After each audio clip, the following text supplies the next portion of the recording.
সুপ্রিয় দর্শক, আসসালামু আলাইকুম। আজ আমি আপনাদের এমন একটি অদ্ভুত ও রহস্যময় জায়গা দেখাবো যা তিব্বতের ওয়াটার ব্যারিয়ার নামে পরিচিত, যেখানে মানুষের মৃতদেহ ছুরি দিয়ে কেটে টুকরো টুকরো করে নদীর মাছকে খাওয়ানো হয়। তাই অজানাকে জানতে ভিডিওটি না টেনে শেষ পর্যন্ত দেখার অনুরোধ রইল।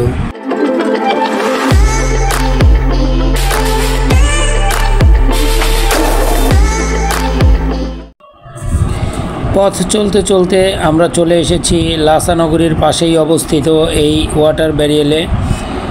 প্রিয় দর্শক, এই তিব্বতের ওয়াটার ব্যারিয়ারের আছে এক অদ্ভুত নিয়ম, অদ্ভুত সংস্কৃতি এই তিব্বতিয়ানদের।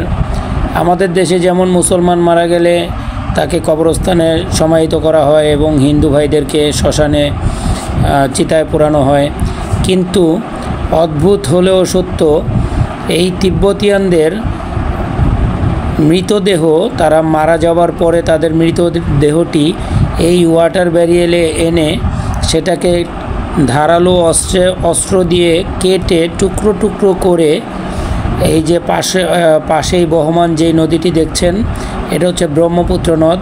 হ্যাঁ দর্শক, আমাদের বাংলাদেশের সেই ব্রহ্মপুত্র নদ, যার উৎপত্তি স্থল তিব্বতের কৈলাস পাহাড়ের পাদদেশে। এই লাসা নগরীর উপর দিয়েই এই ব্রহ্মপুত্র নদ প্রবাহিত হয়ে ভারত হয়ে বাংলাদেশে প্রবেশ করেছে এবং এই ওয়াটার ব্যারিয়ারের সেই মৃতদেহের টুকরোগুলো এই ব্রহ্মপুত্র নদেই তারা ফেলে দেয় মাছের খাওয়ার জন্য, মাছের খাবার হিসাবে বলতে পারেন। এই মৃতদেহের টুকরোগুলো এই নদীতে ফেলে দেওয়া হয় এবং সেই টুকরোগুলো মাছেরা এসে খেয়ে যায়। এটাই হচ্ছে তাদের আসলে ধর্মীয় সংস্কৃতি, তিব্বতিয়ানদের কালচার, রীতিনীতি। দীর্ঘ হাজার হাজার বছর ধরে তারা এই নিয়মটি ফলো করে আসছে। দেখতে পাচ্ছেন সামনেই ওই যে কাঠের গুঁড়ির উপরে রাখা যেই ধারালো অস্ত্র, এই অস্ত্র দিয়েই মৃতদেহ কেটে টুকরো টুকরো করা হয় এবং সেই টুকরোগুলো এই নদীতেই নিক্ষেপ করা হয়। আসলে ব্যাপারটা দেখে আসলে শরীরের লোম দাঁড়িয়ে গিয়েছে আমার। এতটাই ভয়ঙ্কর, এতটাই কি বলবো, এটাকে হৃদয় বিদারক বিষয়। আসলে এটা আমাদের জন্য হৃদয় বিদারক, তাদের হয়তোবা তাদের ধর্মীয় সংস্কৃতি, তাদের নিয়ম, তারা সেই নিয়ম মোতাবেক তারা মৃতদেহ সৎকার করে। এটাই তাদের মৃতদেহ সৎকার করার আসলে মূল প্রসেস। ধরে দেখতে চাই সেই অস্ত্রটি, একটু হাতে নিয়ে দেখতে চাই দর্শক। এই অস্ত্রটি হাতে নেওয়ার পর আমার এমন লাগতেছে আসলে বলে বোঝাতে পারবো না। এই ধারালো অস্ত্রটি এই গাছের গুঁড়ির উপরেই কত শত মৃতদেহ না জানি কাটা হয়েছে দর্শক। আসলে বলতে খুবই আমার আসলে ভয় লাগছে এবং এখানে আশেপাশে ছড়িয়ে ছিটিয়ে থাকা অনেক ধারালো অস্ত্র আমি দেখেছি। আপনাদেরকে দেখাচ্ছি যে ছোট ছোট ছুরি থেকে শুরু করে বড় চাপাতি, রামদা, এমনকি বড় বড় হামার, যেটা দিয়ে মৃতদেহের মাথার খুলি পিটিয়ে সেটাকে থেতলে দেওয়া হয়। তারপরে শক্ত যেই হাড় আছে আমাদের শরীরে, এই হাড়গুলো পিটিয়ে ভেঙে চুরমার করে তারপর এই নদীতে নিক্ষেপ করা হয়। এটাই হচ্ছে এখানকার আসলে নিয়ম, এটাই তারা ফলো করে। আসলে আমাদের কাছে এটা অদ্ভুত শোনা গেলেও এটাই তাদের ধর্মীয় সংস্কৃতি।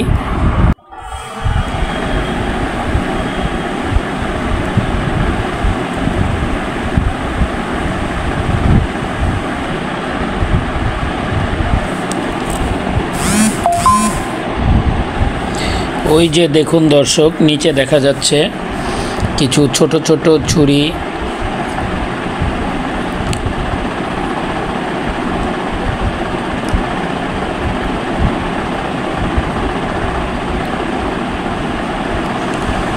একটু খুঁজলেই পাওয়া যাবে, আশেপাশে ছড়িয়ে ছিটিয়ে আছে অনেক ছুরি।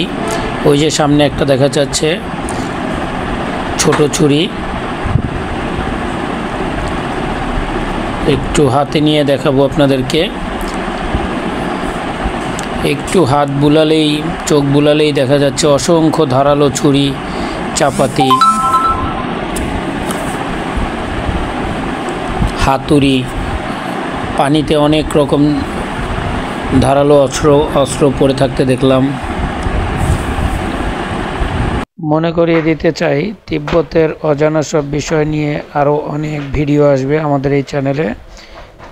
সেগুলো দেখতে অবশ্যই আমাদের চ্যানেলটি সাবস্ক্রাইব করে পাশে থাকা বেল আইকনটিকে প্রেস করে রাখবেন, যাতে কোনো ভিডিও আপনার মিস না হয়।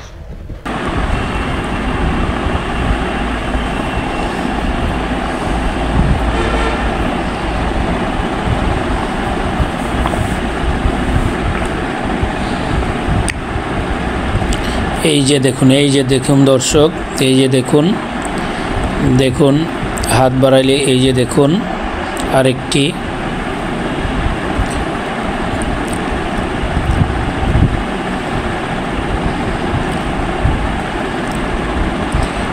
অনেক ছুরি, অনেক চাপাতি দেখলাম। স্ক্রিনে কতটুকু বোঝা যাচ্ছে আসলে বুঝতেছি না, কারণ এখানে খুবই ঠান্ডা। ওই যে দেখুন দর্শক, নিচে ওই যে লাল যেটা দেখতে পাচ্ছেন, ওটা হচ্ছে বড় একটা হাতুড়ি। এই ছোট ছোট ছুরি দিয়ে মৃতদেহগুলো কেটে টুকরো টুকরো করা হয়।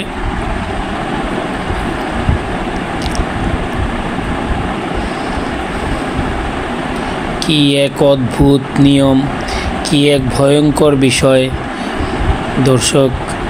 আসলে এখানে প্রচুর ঠান্ডা থাকায় ওইভাবে আসলে খুব ভালো করে আপনাদের জন্য করতে পারিনি।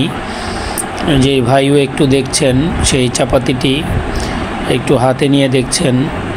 এই সুবিশাল ব্রহ্মপুত্র বক্ষে না জানি কত শত মানুষের মৃতদেহ নিক্ষেপ করা হয়েছে এভাবে। বিষয়টি ভাবলেই গা শিউরে ওঠে দর্শক। খুবই ভয়ঙ্কর এক ব্যাপার। জায়গাটি একদম নির্জন, নিরিবিলি, কোনো মানুষ আমাদের চোখে পড়েনি। আমরা চেয়েছিলাম, আমাদের গাইডকে আমরা রিকোয়েস্ট করেছিলাম যে কোনো মৃতদেহ যখন এখানে আসে তখন যেন আমাদেরকে আনা হয়, কিন্তু সময় স্বল্পতার কারণে সেটা সম্ভব হয়নি।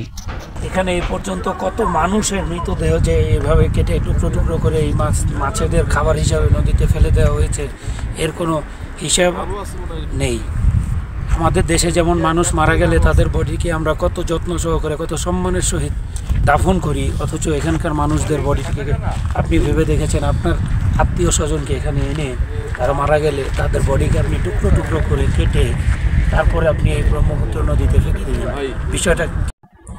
তবে যাই হোক দর্শক, যার যার ধর্ম তার কাছে, যার যার রীতিনীতি তার কাছে। তিব্বতিয়ানদের এই অদ্ভুত রীতিনীতিতে আসলেই আমরা শিহরিত। প্রিয় দর্শক, এখানে দেখেন পাহাড়ের গায়ে বিভিন্ন রকমের মই, সাদা রং দিয়ে মই আঁকা। তাদের বিশ্বাস এই মই দিয়েই তাদের প্রভু এই পৃথিবীতে নেমে এসেছিলেন। এজন্য তারা এই মই বেয়ে প্রভুর সান্নিধ্যে যাবে, স্বর্গে যাবে, এরকমটাই তাদের ধারণা। ভিডিওটি শেষ পর্যন্ত দেখার জন্য অসংখ্য ধন্যবাদ, এবং পরবর্তী ভিডিও দেখতে চ্যানেলটি এখনই সাবস্ক্রাইব করে পাশে থাকা বেল আইকনটি প্রেস করুন। আর হ্যাঁ, লাইক, কমেন্ট, শেয়ার করতে ভুলবেন না।